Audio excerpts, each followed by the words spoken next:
महाराज जी के चरणों में प्रणाम और आशीर्वचन हम लोगों को प्राप्त हुआ और उनसे जो हम लोगों की प्रेरणा मिली उस संदर्भ में पुनः एक पंक्ति मैं जरूर कहूंगा कि मुस्कुराती जिंदगानी चाहिए, मुस्कुराती जिंदगानी चाहिए, मंत्र में ऐसी रवानी चाहिए।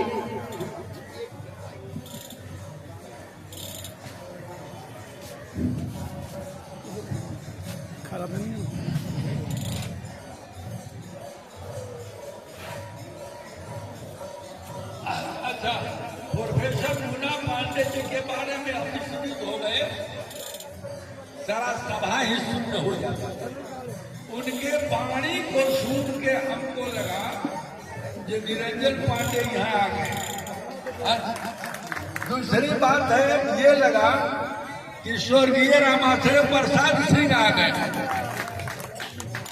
तो महाराज इन्होंने पूर्वजों के दायित्व को मुन्ना पांडे जी ने संभाला है और बड़ी सरल और एक युक्त वचन के द्वारा जो सब बोल रहे हैं और जो साहस दिखा रहे हैं, जो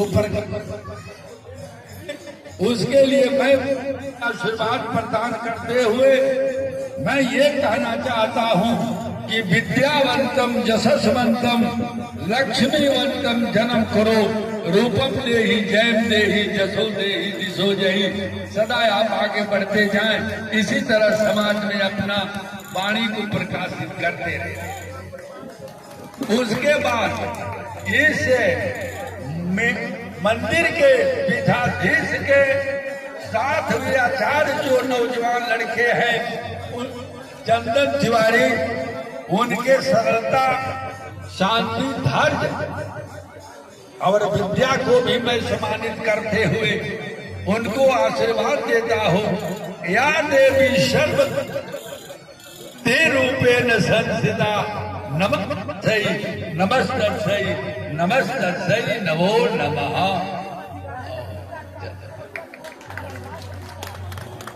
बोलिए सोमेश्वरनाथ महादेव की, उपस्थित श्रद्धालु भक्तों की, परम आनंद की, पुस्तक विमोचन की, आज के समैया की, श्री रविशंकर जी महाराज की, श्री रविशंकर जी महाराज की, इनके माता पिता की, इनके गुरु गोविंद की, इनके परम आनंद की।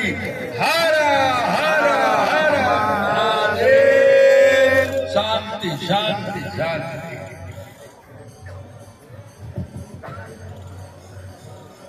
महाराज जी के आशीर्वचन से जुड़ी हुई मैं दो पंक्ति अभी मैं लिखा हूँ, जिसको मैं व्यक्त कर रहा था, वो अधूरी रह गई है और महाराज जी के समक्ष तो हम लोग ज्यादा कुछ बोल नहीं सकते हैं, साहस हम लोग जुटा रहे हैं, यही बहुत बड़ी बात है। तो मैं कह रहा था कि मुस्कुराती जिंदगानी चाहिए, मुस्कुराती जिंदगानी चाहिए, मंत्र में ऐसी रवानी चाहिए, सारी दुनिया हो जाती है बस अपनी एक मात्र सोमेश्वरनाथ महादेव की मेहरबानी चाहिए। तो यह आशीर्वचन महाराज जी को मिला। अब इसके बाद मैं दिन रात जो हम लोगों के बीच रहते हैं, महामंडलेश्वर स्वामी रविशंकर गिरी जी महाराज, अब वही एक मात्र अगर उनको हम लोग नहीं सुनेंगे, उनका आशीर्वचन नहीं लेंगे, तो फिर अपनों का आशीर्वचन भी लेना भी जरूरी है। तो मैं उनको आमंत्रित करने से पहले इस पत्रिका में हम लोग, हमारे संपादक महोदय एक आर्टिकल लिखे हैं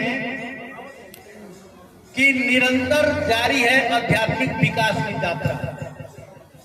एक 2 पन्ने का आलेख है, आप उसको जरूर पढ़ेंगे।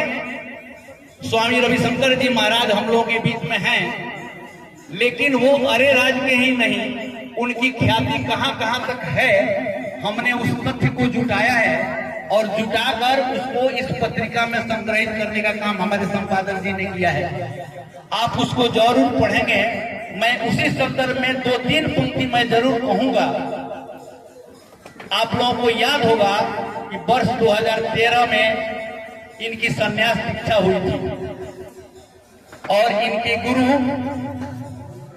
ब्रह्मलीन महंत शिवानंद गिरी जी महाराज ने इनको दीक्षा दिया और चादर और पगड़ी से इनको संध्या दर्शन का पाठ पढ़ाया। यह 2013 की बात है और इसी भी 2014 में आप याद करें नेपाल में भयंकर विनाशकारी भूकंप आया था। आप जरूर याद करेंगे, मैं उस पंक्ति को बता रहा हूं। और उस विनाशकारी भूकंप में अभी मात्र 2 साल हुए थे। हमारे कम उम्र के युवा महंत यहां से नेपाल के लिए राहत सामग्री लेकर, और इनका जोश और जुनून इस कदर बढ़ा कि सारे राहत सामग्री को इन्होंने ट्रक पर लादा और भूकंप पीड़ितों के राहत के लिए नेपाल के लिए प्रस्थान कर दिया। और नेपाल में इन्होंने चंपारण नहीं, जो बिहार की ख्याति वहां फैलाई, वो आज भी हम लोग उसको याद करते हैं। 2014 की बात हो गई। अब मैं आगे बढ़ता हूं। 2021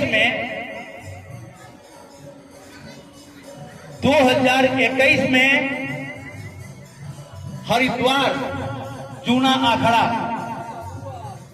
के द्वारा इनको सबसे कम उम्र का युवा महामंडलेश्वर के पद से इनको विभूषित किया गया, जो हम लोगों के लिए गौरव की बात है और संपूर्ण बिहार के लिए गौरव की बात है। और 2021 में आपको याद होगा कि हम लोग कोरोना काल से भी ग्रसित हो रहे थे और कोरोना काल से हम लोग जूझ रहे थे।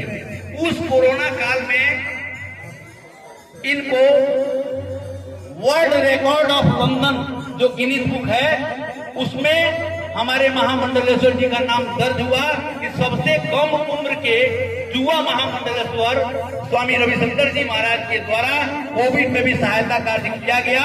यह कम उम्र के कारण उसका सर्टिफिकेट इनको प्राप्त हुआ। मैं वो सर्टिफिकेट देखा और उसको हम लोग पत्रिका में लिखने का काम किया। यह उपलब्धि हम अरिराजवासियों के लिए गौरव की बात है। 2021 के बाद फिर मैं आ रहा हूं 2022 में। 2022 में आपका ये अयोध्या में रामलला की प्राण प्रतिष्ठा थी।